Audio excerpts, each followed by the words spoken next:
Between 1968 and 1972, America launched 9 human missions to the moon, 6 of which successfully touched down, allowing 12 men to walk on the lunar surface. NASA's next chapter of lunar exploration, called Artemis, has the task of not just going to the moon to create a long-term human presence on and around it, but also to prepare for ever more complex human missions to Mars. In short, everything we must be able to do here, we must first do here. So, what will an Artemis mission look like? Everything is designed and tested with our most important element in mind, the astronauts. This is their deep space, human-rated spacecraft called Orion, built in 3 parts. The crew module, where up to 4 astronauts will live and work throughout the flight. The service module, with life support systems for the crew and its own engine and fuel reserves. And a launch abort system, with engines capable of pulling the crew module to safety during launch should anything go wrong. To accomplish the task of launching our crew and heavy payloads, NASA is building the Space Launch System, comprising of a cargo hold, an exploration upper stage, a massive core stage, and 2 extended solid rocket boosters. Altogether, this is the world's most powerful rocket, and it exceeds the legendary Saturn V of the Apollo era in numerous ways. Sitting on the launch pad, the entire rocket, fully fueled, weighs just over 6 million pounds, 5.2 million of which is just the fuel. Once ignited, there is no stopping what comes next. All 4 RS-25 engines and the 2 solid rocket boosters come to life, thundering our crew upwards. 2 minutes after ignition, the solid rocket boosters are spent and released. 8 minutes after launch, the core stage is depleted and separated.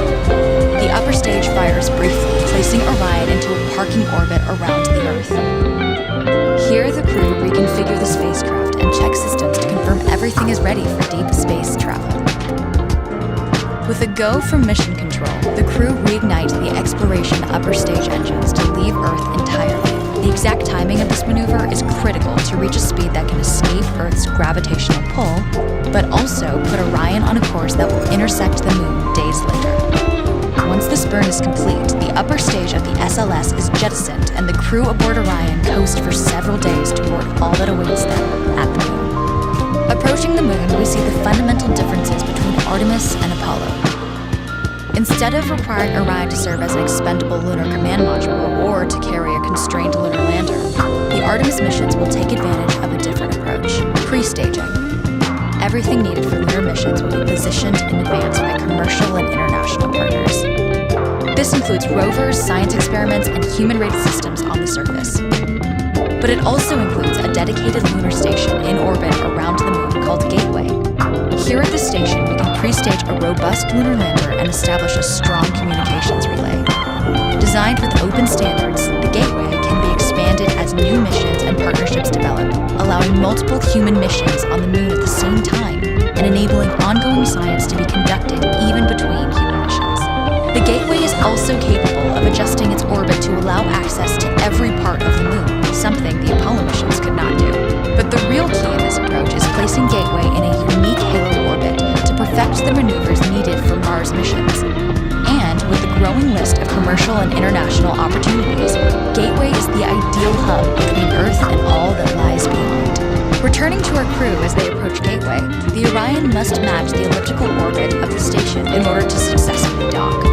Once on board, pre-selected crew members transfer to the lunar lander, while those assigned to Gateway remain on station. The lunar lander system itself is built for 3 unique steps: descending from the halo orbit of Gateway down to a low lunar orbit, descending from low lunar orbit to the surface, and once the lunar mission is complete, launching from the surface of the moon and ascending all the way back to the orbiting Gateway.